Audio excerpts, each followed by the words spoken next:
د کہانی شروعات کیږي د اسکیپ نومي کمرې نه. دغلته موجود کسانو ته پته وي چې دلته موجود د هر یو سیز یو خاص مقصد دی او د هرې خبرې جواب په دونه کې پټ دی. په دې کې دوی ته یو کتاب ملو شي چې په هغې کې یو پیشکش پټ وي، خو دا هغه څیز نه و چې دوی د څه په تلاش کې وو. ناڅاپه د یوې جینۍ هم دې کتاب ته پام شي چې په هغې باندې 451 لیکلي شوي وي. هغه په تادې سره دغه نمبر په تاله کې اچوي، خو په جواب کې دوی یو تیز اواز اوري. داسې اواز کچرې ماشین سٹارټ شو. دا اواز د بره چتو چې کوم د تنور په شان ورته واره ګرمېده. دوی ته د خطر اندازه وشي چې جینۍ واپس تاله اړوي، خو هغه جام وي. هغوی یې دغه ځای د عملي نه مدد غواړي، خو په جواب کې دوی څه مصنوعي غوندې اواز واوري. دوی ګوري چې دفتر ته تاله لګې دي. د دوی دا شک وي چې جواب په دې کې موجود دی. په دې سره یو هلک په لاپرواهۍ کې د اور د مړ کولو سپری راخلي او د هغوی مخې ته یې ولي چې په دې ورله شیشه ماته کې، خو هغه هم د پلاستیک خوخیږي. د دې په رالر کولو سره دوی یو بل اواز واوري. بیا یو هوښیاره جینۍ د سپری خواله ورشي چې ورته پکې یو چابي میلو شي. دغه چابي چې څنګه دوی د دفتر په تاله کې ورکړي، هغه کولو شي چې په هغې کې د کسانو په ځای یوه ګوډۍ پرته وي. او دغه اوازونه د ټیلیفون وو. هغوی په دې چا سره د رابطې کوشش کوي، خو د هغې نه صرف یو اواز راوځي. اوس د هغوی کمره په یو تنور کې بدله شي او د هیټر والا چت ورته واره راښکته کېږي او د ګرمې هوا پکې ورته هم شروع شي. د اوبو په څکلو باندې اوبه هم ختمې شي، خو دوی بیا هم د جواب د معلومولو کوشش کوي. وخت سره سره د هوا واحد سوري هم بند شي چې په غلطۍ سره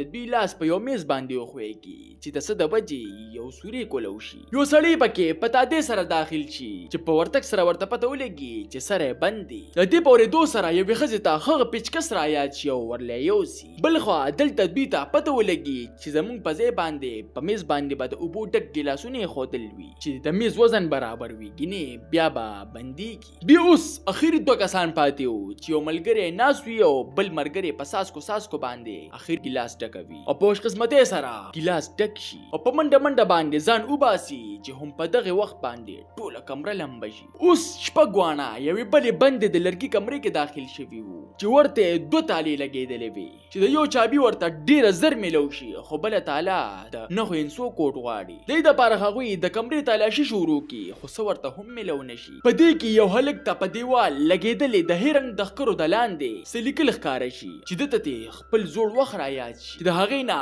ده ته د کوټ اندازه وشي او ملګري ته یې وایي چې تاله پې کولو شي. او څنګه چې دوی رابار شي، هغوی حیرانه پاتې شي. بار واورې ورېږي. د ډېرې ګرمۍ نه پس اوس د هغوی د اور امتحان شروع شي. او څنګه چې اخري کس روزي ور په خپله بند شي او تاله شي. اوس هغوی د اورې په قید کې وي او د خوشانه مسلسل یغې هواګانې راځي. مجبوراً ټول رایوځای کېږي او په شریکه باندې یخنۍ مقابله کوي. خو دا د دې مستقل حل نه و. دلته یوه نوې دروازه وه چې کومه د دې د سترګو وړاندې بنده شوه چې اوس د دوی دپاره د هغې چابي را پیدا کولو. د ټولو نه مخکې یوه جینۍ ته ګرمه جرسي میلو شوه، خو هغه صرف یوه وه او کسان شپږ. دا یو غټ امتحان و د هغوی د صبر او د یو بل دپاره د قربانۍ. په دوی کې نشي هلک ته جرسي میلو نه شوه. دې دپاره هغه د خپل ځان د ګرمولو دپاره سګرټ راوباسي او سیټ ته ځي. دې دپاره چې سګرټ بل کړم، خو ناڅاپه د وورې سوري ته وښویږي، خو د خوشقسمتۍ نه بد شي. دلته موټا سړي ته یو عجیبه سترګو والی ګیدړ میلو شي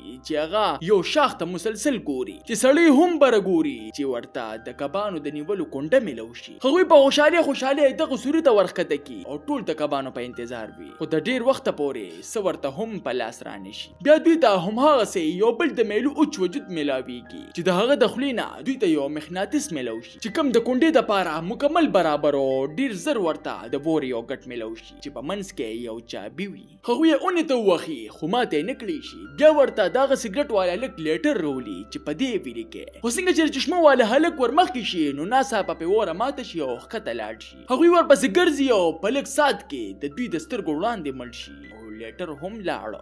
اوس هغوی سره وره د خپل وجود په ګرمایش د ویلې کولو نه علاوه یوه لار هم نه وه. وخت سره سره دوی نیمه وره ویلې کي، خو باقي بې لاسونه نه شي ږدلی چې موټا سړی په غېږ کې ونیسي او خېډه سره وجنګوي چې زر ویلې شي، خو لږ ساعت پس هغه بېهوشه شي. خو باقي لږ کار پاتې وي. یو سړی ته په زوره سره وباسي او په منډه سره په ور کې چابي ورکي، خو ور کولی ونه شي. هغه وله د قاره لتې ورکوي چې د یوې جینۍ شاته پام شي چې د دوی شاته ورکولو شي او دې سره واوره هم په ماتېدو شي او په منډه کې دوی اوس په یوې عجیبه کمره کې داخل شي چې دغلته موجود هر څه الټوي. یو عجیبه اواز سره دوی هر څه ته حیران ګوري چې یو ځای کې ورته هم ور په نظر رانشي. د موټا سړي بره خیال شي چې د سنوکر اتم نمبر بال غیب وي چې دوی کې په ځمکه وخویږي خو په خوش قسمتۍ سره هلکه په وخت باندې راټینګي. د دې نه پس ټول ویریږي او ټول د کمرې جیل لاړ شي او ټول ځمکه په خویدو شي. په دې کې یو جینۍ ډیره تیزه وه هغه بره خیږي او کچن کې داخله شي چې دغلته ورته یو لاکر میلو شي. اوس د هغوی دپاره صرف د هغې کوډ را پیدا کولو. د تورې جینۍ په دیوال یو تصویر ته خیال شي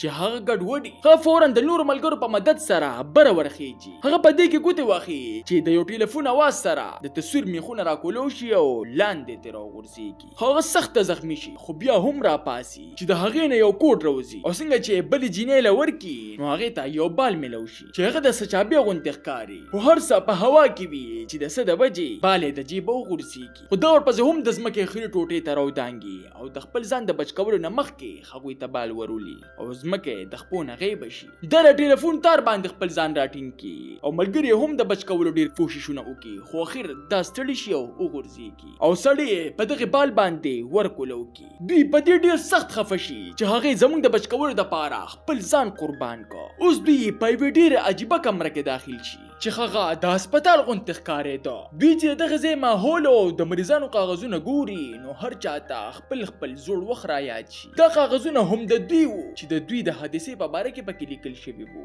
دوی ته اندازه وشي چې موږ ټول په غټو غټو حادثو کې بچ شوي کسان وو. جینۍ د جاز په حادثه کې بچ شوې وه. دلته موجود تور سړی د کشتۍ په حادثه کې، موټا سړی په کان کې او د سګرټو والا هلک د ګاډي په اکسیډنټ کې بچ شوی وو. اوس دوی پوه شي چې دې ګیم مقصد په مونږ کې د ټولو خوش قسمته انسان معلومول دي. دوی ته 3 ایکسرې میلو شي او په ټي وي باندې دوی ته ټیم ښودل کېږي چې په کمېدو شي. د تور سړي او سلنډر ته پام شي چې دوی پوه شي چې دا ظلم په زهریله ګیس وجني. د دې لوبې نه باقي توره جینۍ تنګه شوي او دغلته موجود کیمرې ماتوي چې مونږ چېرته اوبو راوړي یوسو چې د دوی په خوښه به مرو. تور سړي له سوچ راشي چې دغلته صرف یو ماشین وي، د زړه ماشین. هغه د سګرټو والا هلک په سینه ایږدي چې ورته پته ولګي چې دا به د هغې چا په زړه ګلابي چې چا زړه د ټولو نه زیات درزېږي. هغې ماشین دومره تیز دړکن غوښته چې هغه په دوی کې د چا هم نه و. د دې دپاره تور سړي موټا سړي له شاټونه ورکوي چې مړی کړي خو بیا هم کولو نه شي. په اخره کې تور سړي پخپله ورمخکې شي خو اوس زهریله ګیس هم شروع شي خو دی ودرېږي نه.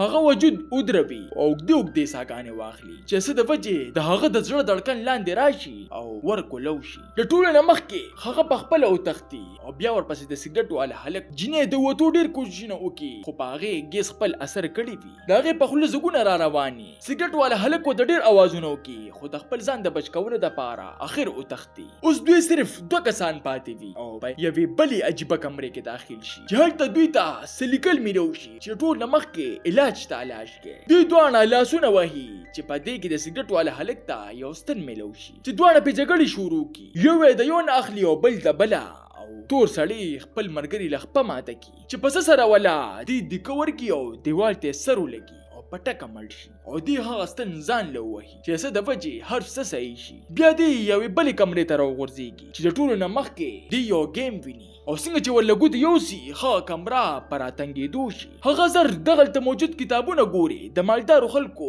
د لوبو عکسونه ګوري چې څه نه دی د لوبې اندازه لګوي خو دیوال ورپسې بیا هم را روان وي او خوږ خپې کې لرګي ورشي چې ډېر تکلیف نه چغې ووهي او لوګي خانې ته ورننوځي او بچ شي. هغه بیا د دغه ځای نه راوځي چې بار ته په راتلو سره په یوې کارخانه کې داخل شي چې هلته دی یو سړی ویني چې چا دا لوبه جوړه کړې وه. هغه دته خبرې کوي چې په خبرو کې ورله سا او ورته وایي چې زه غواړم چې زه د دنیا د ټولو نه خوش نصیبه انسان پاتې شم. ویل چې زه هم د ستاسو په شان په یوې حادثې کې بچ شوی یم چې په دې کې ناڅاپه توره جینۍ راشي او دی وولي. په اصل کې دی د مړه کېدو ډرامه کړې وه او ځان یې د دغه ځای نه د نوکرانو په جامه کې بچ کړو او بیا دواړه د دغه ځای نه هسپتال ته راځي. او کله چې دوی پولیس ته دا خبره وکړي نو دغلته څه هم نه وي او لږ ساعت پس چې څنګه پولیس والا ځي نو دا سوځېدلې ځای ته په سوچ کې تللی وي چې دا په یو بل ګیم کې داخله شي. آیا دا واقعي په یو بل ګیم کې داخله شوه یا دا د دې وهم و؟ دا به ځان بچ کړي شي او په دې بل مقابله کې به ورسره